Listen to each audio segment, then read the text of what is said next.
About a month ago, I had some old decorative gourd seeds, and I knew the season was getting kind of late, but I just kind of wanted to plant them to see what would happen. And I've never grown decorative gourds before, but check out these flowers. Now, they are nothing at all like the typical squash, zucchini flowers, pumpkins that we're used to. And if you look at the seeds, they look completely different than your typical zucchini and squash seeds. I mean, we know what zucchini look like. Massive big plants like this, big yellow flowers on them. But the decorative gourd, check it out. It has these beautiful little white flowers on it. It's got some kind of bug pressure on it right there, but hopefully there's enough season left that they'll actually produce something. Who knows? If not, it's just a beneficial plant. I'm sure that's been visited by some pollinators, things like that. But yeah, it has a beautiful flower, the decorative gourd. And just for comparison, in case you did not know, this is what a typical squash, zucchini, pumpkin, just the cucurbita, pepo, flowers, things like that. They are beneficial for a lot of pollinators. Visit these every morning. You come out in the morning, you hear bumblebees and everything just buzzing around. It is amazing. But yeah, so that's the comparison between the decorative kind of gourd, the actual true gourd family, and what some people might mistakenly call winter squash as a gourd. So there's the difference. While it may not look like much right now, it is kind of getting overtaken by some weeds. However, if you do look in the right spot, you'll be able to tell that this is where the white pumpkins are growing. Yeah, I think I have a total of about 15 fruit that have set, which is pretty fantastic considering this is a very much a hands-off, has never been watered other than rain and dew. But if you know where to look and kind of walk around carefully, now I know where they're at. Got some other things planted in here. That's for a different day. Now this vine here was healthy, but has since kind of died. I'm not sure. I think it's because it actually ran out of water. It's in a very dry area over here. However, one of the fruits is here, and it seems to be doing fine so far. Another one back in there.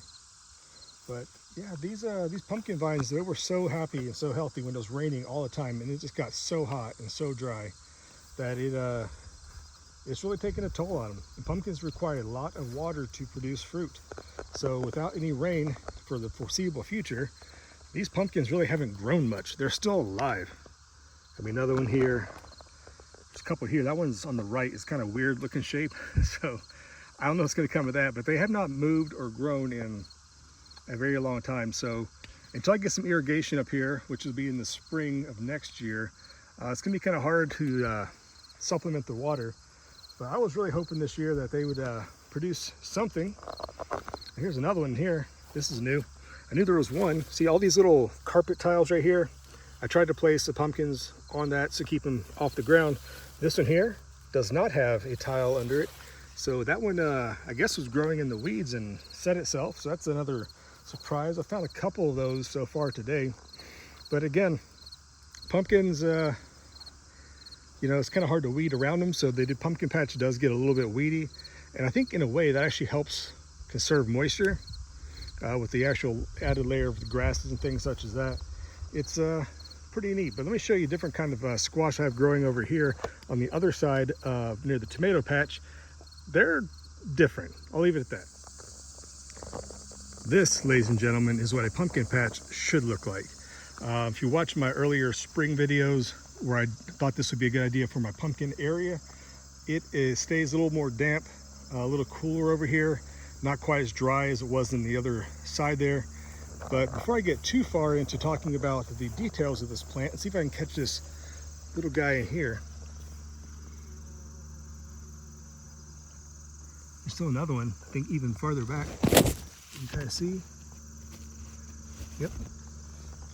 So yes, pumpkins are very beneficial for your pollinators. So if you have bees or know someone that keeps bees, why not just plant some extra pumpkins? Let them do what they want. But look at this gigantic area. This is all one pumpkin. It has taken over all of this. Now, this is a special variety to me.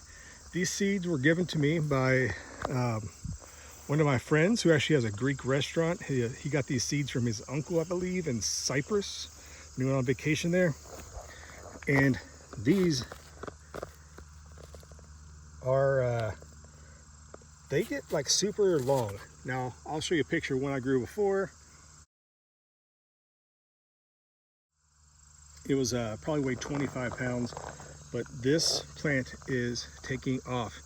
The deer, I guess, uprooted this plant maybe a couple times early in the springtime. I thought it was gonna die. I kept replanting it. Eventually it got happy and it started growing. Put some fertilizer on it. It just absolutely took off. But I was down to my last 3 or 4 seeds. I kept the seeds and they were not in a really good airtight package, so the seeds kind of dried out. I thought I lost this variety forever. However, I found one jar, actually a little jar that had some seeds in it that were about 5 or 6 years old. I planted them, and of the 10 seeds or so, 3 sprouted, 2 survived. You have this massive plant here, and for some reason I thought it'd be a good idea to put a seed over here, because honestly I don't know what I was thinking, but this was a tomato patch. It's now way overgrown, but there are tons of tomatoes still in here to pick. But look at this, these leaves, fantastically huge, massive leaves, and putting on more and more fruit. Now you can eat these young at this stage like this, or actually let them go to full maturity and they will actually store and then make a fantastic roasted squash, preserves for quite a bit through the winter. So if you want to preserve some food, absolutely grow this variety. If you are interested, send me a message. I might be able to give you some seeds, keep this genetics spread around, kind of share the love of the this plant here. But it is it's a wonder that I thought it died. I really did. I thought I lost this forever. Not that I couldn't ask the guy for some more seeds, but I kind of wanted to keep the ones I grew, you know, keep that heirloom variety going. But yeah, something cool about this little pumpkin area.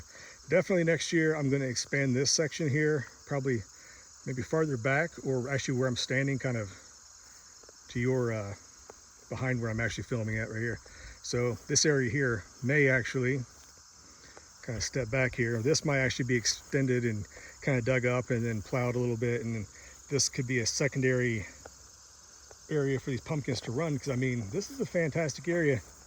It gets a lot of rain. The rain runs off the hill down to here, which is why these tomatoes have flourished. And I know you can't tell because it's a way overgrown jungle right now.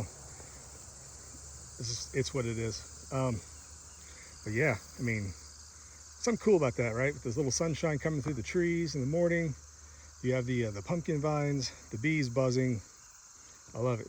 So yeah, that's a little update on the pumpkins and squash, things like that here at the old farm. More to come. Hopefully these will be harvested soon. I'll bring you along. And again, if you want some seeds, let me know. Till then, bye-bye.